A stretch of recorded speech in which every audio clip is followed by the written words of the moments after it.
ঘটনাটি আজ থেকে 40-50 বছর আগে। আমার নানা তখন 10 কিংবা 12 বছরের কিশোর হবেন।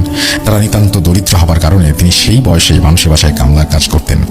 এক কথায় বাড়ির সব কাজই, যেমন গরু ছাগল দেখাশোনা করা, মাঠ থেকে ঘাস কেটে নিয়ে আসা ইত্যাদি, এবং তিনি যা মাইনে পেতেন তা দিয়েই সংসার চলত। তিনি তুলারাশির জাতক ছিলেন। ছোটবেলা থেকেই তাকে অদৃশ্য কেউ পছন্দ করতো, মানে জিন জাতীয় কিছু। তিনি রোজকার মতো একদিন ঘাস কাটতে বেরিয়েছেন এক মস্ত ফসলি জমিতে। জমিটা এত বড় ছিল যে জমির মাঝ বরাবর থাকলে আশেপাশের গ্রামের গাছপালাও দেখা যেত না। সেদিন ভর দুপুরে তিনি ঘাস কাটছিলেন। হঠাৎ তিনি লক্ষ্য করলেন তার পাশে একজন বৃদ্ধা দাঁড়িয়ে আছে। খুব ফর্সা দেখতে, গায়ের চামড়াগুলো ঝুলে গিয়েছিল, এমন একটা অবস্থা। বৃদ্ধাটি বললেন, কিরে, টাকা নিবি? নানু যেহেতু অত্যন্ত গরিব, তাই তিনি তাড়াতাড়ি বললেন, হ্যাঁ লাগবে। তখনই নানু দেখলো হঠাৎ অদৃশ্য থেকে একে একে 5টি স্বর্ণ মুদ্রা ভর্তি হয়ে একটা হাড়ি তার সামনে এসে পড়ল। নানু তখন কম বয়সী হওয়ায় সেটা প্যারানর্মাল কিছু আন্দাজ করতে পারেননি। হঠাৎ বৃদ্ধা বলল, এগুলো কিসে নিবি? তখন নানু তার কোমরে থাকা গামছাটি খুলে বিছিয়ে দিল। এগুলোতে দিন, আমি এগুলো গামছায় বেঁধে বাড়ি নিয়ে যাব। তখনই হঠাৎ বৃদ্ধটি রেগে আচমকা একটা থাপ্পড় বসিয়ে দিল আমার নানুর গালে। থাপ্পড়টা এত জোরে ছিল যে নানু সেখানেই অজ্ঞান হয়ে মাটিতে লুটিয়ে পড়েন এবং মুখ থেকে ফেনা বের হতে থাকে।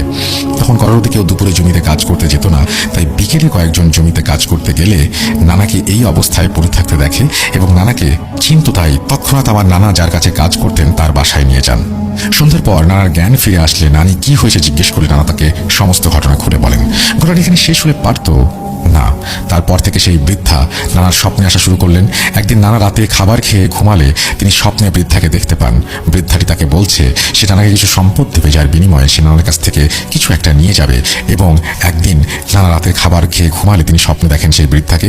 এই স্বপ্নে তাকে বলা হয় যে তিনি অনেক সম্পদ পাবেন এবং সম্পদের এক পাহারাদার বানাবেন তাকে। নানা সেই স্বপ্নতে জবাব দিয়ে দেন। তিনি বলেন যে না, এবং সেই বৃদ্ধা মাঝে মাঝে তার স্বপ্নতে আসতো এবং নানার সাথে কথা বলতো। দেখতে দেখতে দিন ছেড়ে বছর কেটে যায়। নানা বিয়ে করেন, সংসার করতে শুরু করেন। আমার নানি ছিলেন 5 ওয়াক্ত নামাজি এবং পরহেজগার ব্যক্তি। তিনি কখনো নামাজ মিস করতেন না। নানার বিষয়ে সেই বৃদ্ধা আমার নানির স্বপ্নে আসতো এবং বারবার তোর স্ত্রীকে আমি নিয়ে যাব এবং আমার সম্পদের পাহারাদার বানাবো, এই সমস্ত কথা বলতো। নানিও স্বপ্নে তাকে না করে দিতেন এবং বলতেন তিনি যাতে তাকে নিয়ে না যান। এদিকে বৃদ্ধা নানানভাবে মাঝে মাঝে বিভিন্ন রূপ নিয়ে আসতো এবং আসার আগেই জানিয়ে দিত যে কাল আমি তোর বাসায় আসবো একটা ছাগল কিংবা টিয়া পাখির রূপ নিয়ে। তাই নানার রুম আগে থেকে সুন্দর করে মুছে আগরবাতি জ্বালিয়ে রাখার জন্য বলে দিত এবং তাতে তাকে যেন কেউ বিরক্ত না করে সে বিষয়েও সাবধান করে দিত। এমনি একদিন সে নানাকে জানালো যে আগামীকাল তার বাসায় টিয়া পাখির রূপ ধরে আসবে এবং খাটের একটা কোনায় বসে থাকবে। তো সেদিন নানা আগে থেকে সবাইকে জানিয়ে রেখেছিল যে তার রুমে কোনো প্রকার টিয়া পাখি দেখলে যাতে সেই পাখিকে কোনো বিরক্ত না করা হয়।